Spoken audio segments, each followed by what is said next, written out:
Welcome friends. বাতিল হতে চলেছে রাজ্যের 1.5 কোটিরও বেশি কাস্ট সার্টিফিকেট। কি বিষয় বিস্তারিত এই ভিডিওতে আমরা জানবো এবং আপনারটা বাঁচবে কি বাঁচবে না সেটা কিন্তু এই ভিডিওতে পরিষ্কার হয়ে যাবে যে কাদের সার্টিফিকেট ঠিক থাকবে আর কাদের থাকবে না।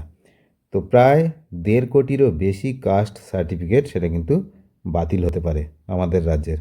আপনারা জানেন যে ভুয়ো যে কাস্ট সার্টিফিকেটের অভিযোগ সেটা কিন্তু অনেক দিন থেকে, এবং সেটা নিয়ে এবার কড়াকড়ি করছে পশ্চিমবঙ্গ সরকার।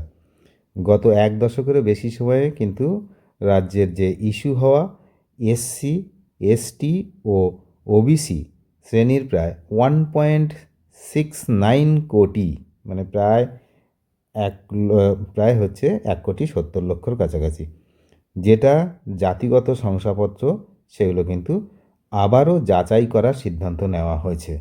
প্রশাসনের আশঙ্কা দ্রুত পরিষেবা দেওয়ার তাগিদেই অতীতে কিন্তু বহু ক্ষেত্রে এই যে যথাযথ যাচাই না করেই সার্টিফিকেটের অনুমোদন করা হয়েছিল, এবং আপনারা জানেন বিভিন্ন সময়ে অনেকে টাকা পয়সা ঘুষ দিয়েও কিন্তু এই সার্টিফিকেট হাতে পেয়েছিলেন। তো এবার এই গোটা প্রক্রিয়াটাকে নতুন করে পর্যবেক্ষণের আওতায় কিন্তু আনা হচ্ছে।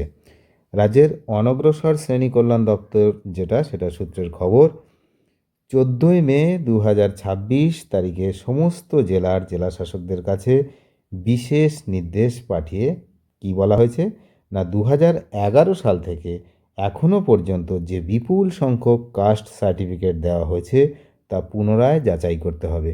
সুতরাং আপনারটা যদি 2011 সালের আগে হয় তাহলে কোনো প্রবলেম নেই। 2011 সালের পরে যত কাস্ট সার্টিফিকেট দেওয়া হয়েছে সেইগুলো কিন্তু পুনরায় যাচাই করতে হবে। আপনারা জানেন যে 2011 সালের পরে কোন সরকার ছিল না, পূর্ববর্তী তৃণমূল সরকার। তো সেই সরকারের আমলে প্রচুর পরিমাণে যে দুর্নীতি বিভিন্ন জায়গায় হয়েছে তা প্রমাণিত, এবং এক্ষেত্রেও যে দুর্নীতি হয়েছে সেই কথা মাথায় রেখেই কিন্তু এই বিপুল সংখ্যক কাস্ট সার্টিফিকেট সেটা পুনরায় যাচাই করতে বলা হয়েছে। আপনারা জানেন যে এই কাস্ট সার্টিফিকেট নিয়ে হাইকোর্ট এবং সুপ্রিম কোর্টে একাধিকবার কিন্তু এই নিয়ে আলোচনা হয়েছে এবং মামলা এখনও বিচারাধীন। সরকার যে হিসাব দিচ্ছে সেই হিসাব অনুসারে এই সময়কালে 1 কোটি তপশিলি জাতি, 21 লক্ষ তপশিলি উপজাতি এবং প্রায় 48 লক্ষ ওবিসি যে সার্টিফিকেট সেগুলো ইস্যু করা হয়েছে।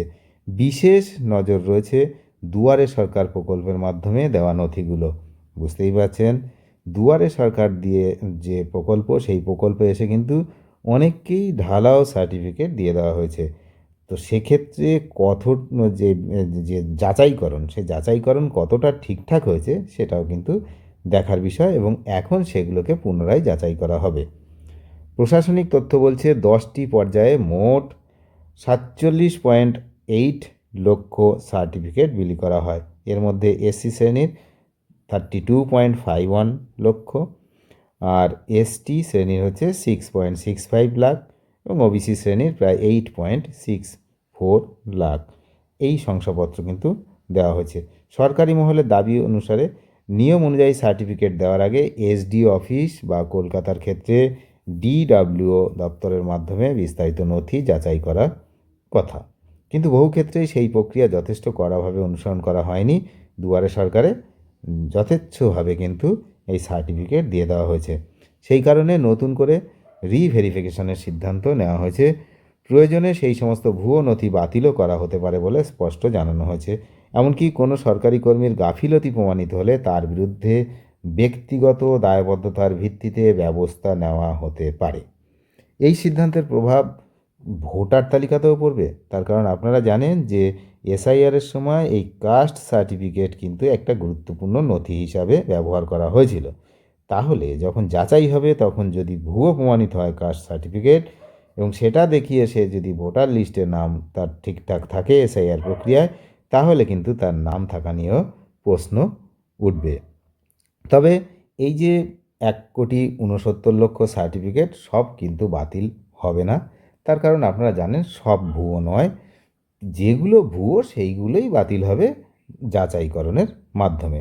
রাজ্যের এই সিদ্ধান্তকে অনেকেই কিন্তু সাধুবাদ জানিয়েছে। কারণ স্বচ্ছতা ফেরানোর একটা বড় উদ্যোগ এটা।